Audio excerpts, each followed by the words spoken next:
It's the abolition of the fixed term tenancy. It's the end of Section 21. It is a fault-based reason for possession. 4.7 million tenancy agreements will need to be updated overnight. We can disagree really strongly about the direction of travel is going to happen. So you either get on the bus and do it properly, or you think about doing something different.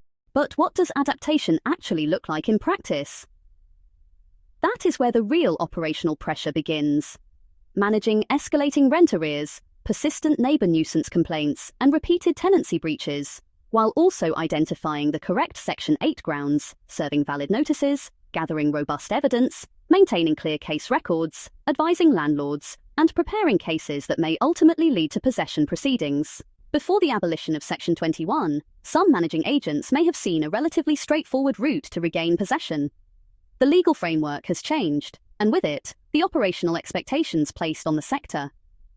Registered housing providers and local authorities are structured, regulated, and operationally resourced for formal tenancy management, where intervention, vulnerability considerations, complaints handling, evidential record-keeping, and pre-possession case management are embedded within day-to-day housing practice. Private lettings now face many of those same operational demands. Landlords and agents operating in a more evidence-led possession environment may face even greater operational strain.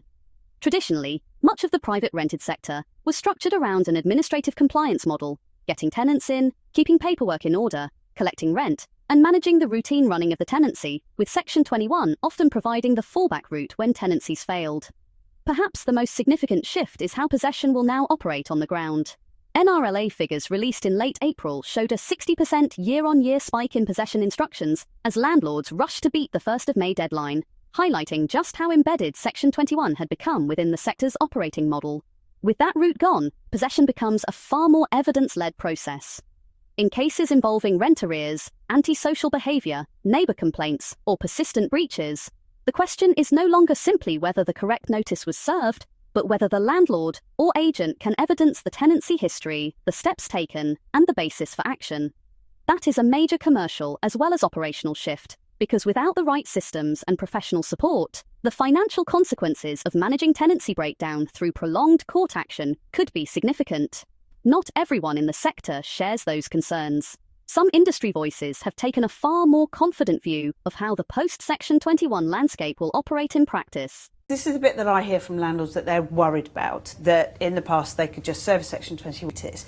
That's why they're nervous. Are you worried about it? No. Because you're the ones that are going to be doing it. Changes happen all the time in our industry, and this is just another change. Okay. And I mean, landlords will have up to 20 reasons. Right, so they've got 20 reasons. So I'm guessing then all the reasons that they're asking tenants to leave now, you can still do all. Right, so they've got 20 reasons. So I'm guessing then... On paper, that reassurance makes complete sense.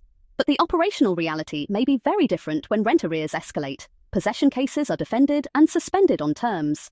Nuisance complaints persist, or tenancy breaches become prolonged. The private rented sector was never built around intensive tenancy management, because historically, it didn't need to be. With Section 21 abolished, that operating model has changed. A post-abolition system built around evidence-based Section 8 possession means proactive tenancy management is no longer a side function. It becomes both a legal and commercial necessity, resolving issues early where possible, building evidence where necessary, and reducing the cost of problems spiralling into lengthy court action. And the pressure is not theoretical. According to Ministry of Justice figures, landlord possession claims in England and Wales have reached a 20-year high. According to the latest data, the average end-to-end timeline, from the point a landlord files a claim to the point of repossession, ranges between 6 to 7 months nationally. That turns what may once have been a compliance issue into a prolonged operational case. Though specific industry body data tracking more severe cases places the true average closer to 68 weeks. But this is not just about people adapting, it is also about systems. Evidence-led tenancy management depends on robust audit trails, complaint logs, intervention records, notice monitoring, and accurate case progression over time. Larger operators may already rely on platforms such as Goodlord, Repit, or Arthur to support digital tenancy workflows. But much of the private rented sector remains fragmented. For smaller agencies and self-managing landlords using lighter-touch administrative systems, or simply spreadsheets, email, and manual records, the The question is whether those tools are truly built for prolonged case-led tenancy management, where evidential chronology and procedural precision can become decisive.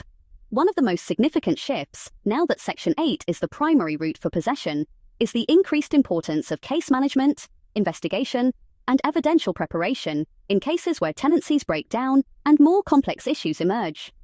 Not every case will involve wider circumstances, but in some situations, issues such as mental ill health, income shock, addiction, safeguarding concerns, or household instability may be relevant to understanding how a tenancy breach arose and may form part of the wider evidential picture. The financial pressures are already evident. Analysis by FCC Paragon, a UK property compliance and tenancy dispute resolution firm serving the private rented sector, found an estimated 47,405 tenancy deposit disputes last year, with 9,784 linked to rent arrears, meaning more than 1 in 5 involved unpaid rent, the highest proportion seen in 5 years. Where possession depends on evidence, the focus is no longer simply the existence of a breach, but the quality and completeness of the case being presented. For some landlords and agents, that means a significant operational shift toward more active tenancy management, earlier intervention, and more structured evidence gathering. The abolition of Section 21 is not simply about changing possession routes. For some landlords and agents, it means developing an entirely different way of working when tenancy breaches arise. But also for smaller landlords, particularly those without the systems, scale, or resources to navigate prolonged tenancy breakdown alone. This will be challenging.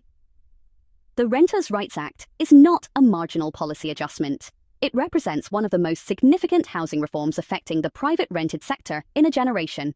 Arguably, the most fundamental shift since the Housing Act 1988 created the modern tenancy framework landlords have operated within for decades.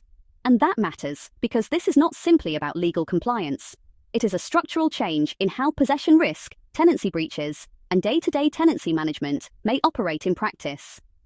Stricter referencing, earlier intervention where issues emerge, stronger staff training, tighter systems, and more robust evidential record-keeping may all become increasingly important. The legal change has happened.